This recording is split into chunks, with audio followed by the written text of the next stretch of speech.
Hi, everybody, and welcome to NSS. This is the Reynolds Report. Facebook founder Mark Zuckerberg just unfriended Ebola. Yeah, yesterday, Zuck donated $25 million to the U.S. Centers for Disease Control Foundation to fight the Ebola crisis. We need to get Ebola under control in the near term so that it doesn't spread further and become a long-term global health crisis that we end up fighting for decades at large scale, like HIV or polio, Zuckerberg, who's worth $32 billion, said in a Facebook post. We believe our grant is the quickest way to empower the CDC and the experts in this field to prevent this outcome.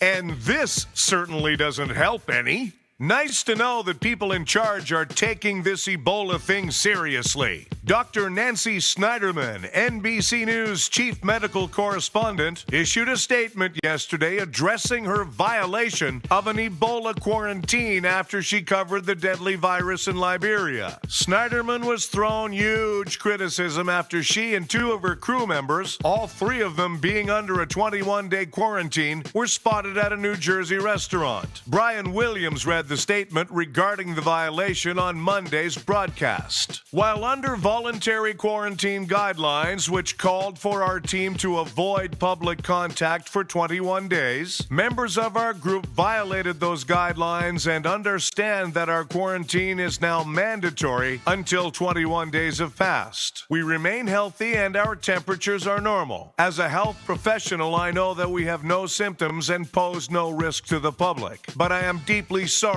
for the concerns this episode caused. According to reports, Snyderman and two crew members were spotted getting fast food at a restaurant near Princeton. Nice.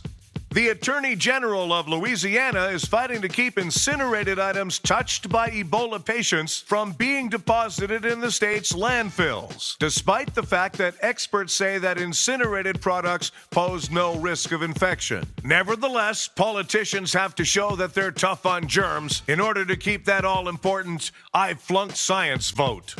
And from our really gross department, scientists have come up with a way to correct a person's digestive system and to stop severe diarrhea. How? Swallow frozen pills of poop donated by healthy people. Donated? You thought people got queasy when you mentioned blood drive. Esquire magazine has named Penelope Cruz the world's sexiest woman. Hey, who needs a Nobel Prize anyway?